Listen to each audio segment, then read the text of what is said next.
Pain is the number one reason why people seek medical care across the globe.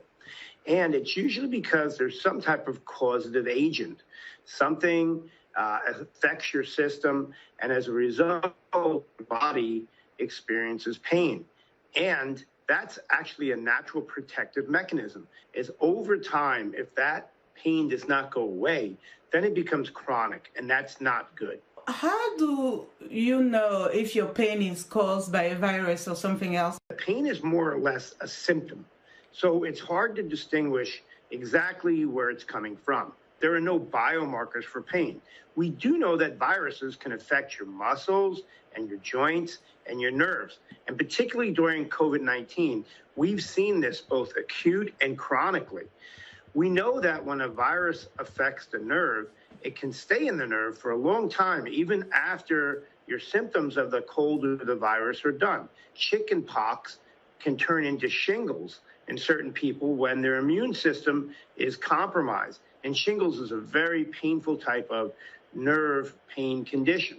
Other viruses like Haemophilus influenza sometimes can affect the muscle, and we call this myositis. It can also affect the joints. Let's talk about muscle pain, because that's something that a lot of people feel every day. So what are some unusual sources of muscle pain that could be brought on by a stressful lifestyle? 4 unusual reasons why you may be experiencing muscle pain include stress, and they also include dehydration. Also, poor nutrition. Stay away from those very heavily laden, sweetened type of goodies. And then finally, lack of sleep. Are there some easy ways that we can alleviate muscle pain that does not involve taking pills or even scheduling a doctor's visit?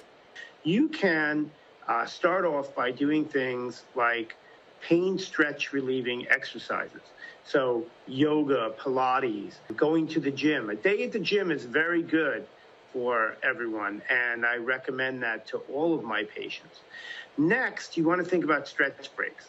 And everybody's probably working very hard. They're at the computer or the desk, or they're out at their job in the field, and they're not just stopping and stretching and flexing and sort of chilling out.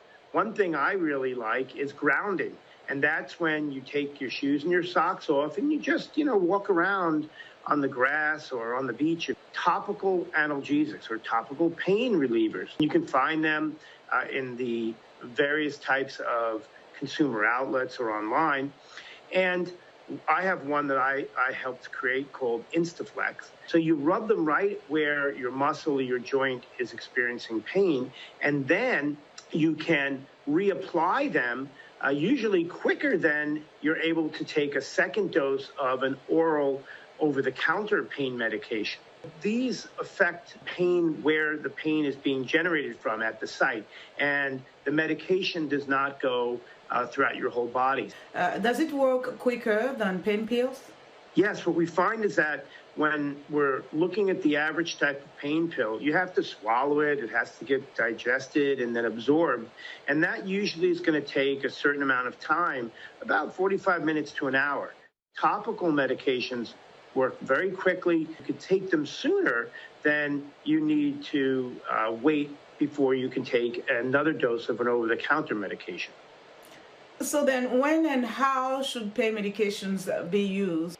Pains that are very bad, pains that affect you, your breathing, if you have stiffness around that area of the pain, you should see a doctor.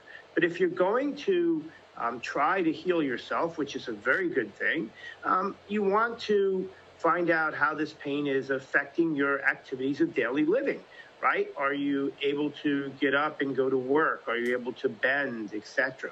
And then you want to apply some of those non-pharmacological suggestions, pain exercise, relieving exercises, stretch breaks, and topical analgesics. When we see that the pain is very severe, or we see that there's trouble moving your neck or your back, these are reasons why you want to think about seeing a physician.